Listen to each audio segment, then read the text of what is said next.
Bun venit la cafeaua de digitalizare. Sunt Claudia, iar la cafeaua de astăzi îți arăt cum transformi orice înregistrare audio direct în text și cum poți automatiza acest task. Cunoașterea înseamnă libertate, așa că hai să vedem cum economisim timp pentru noi. Să începem cu elementele de bază. Deschidem gemini.google.com într-un browser sau în aplicația Gemini, de pe telefon instalată din magazinul de aplicații. Și ne conectăm cu contul de Gmail. Odată ajunși aici, vei vedea caseta principală de prompt unde poți întreba orice și poți încărca fișiere. Să presupunem că ai o înregistrare audio de la un eveniment sau un voice note de la un coleg. Apeși pe butonul plus, upload, încarci fișierul audio și scrii un prompt simplu.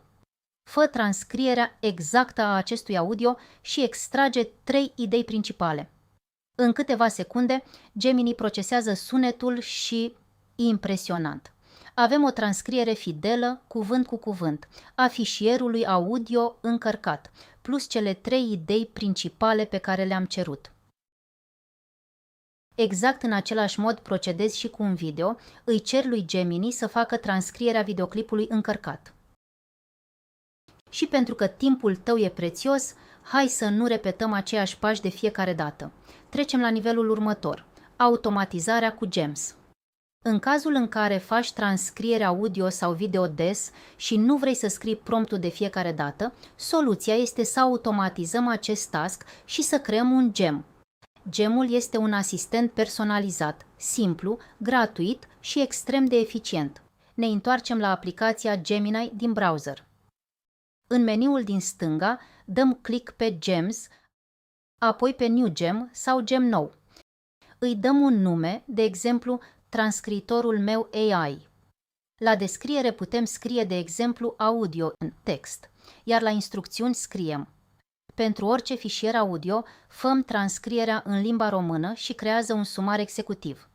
Putem să folosim funcția iGemini pentru a rescrie instrucțiunile, dacă avem nevoie de ajutor. Salvăm. De acum încolo, de câte ori am un audio, doar îl încarc în acest gem și primesc textul gata structurat.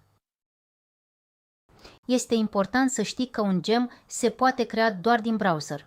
Odată creat, poate fi accesat de pe orice dispozitiv, inclusiv telefon, bineînțeles din aplicația Gemini, acolo unde ești conectat cu același cont de Gmail.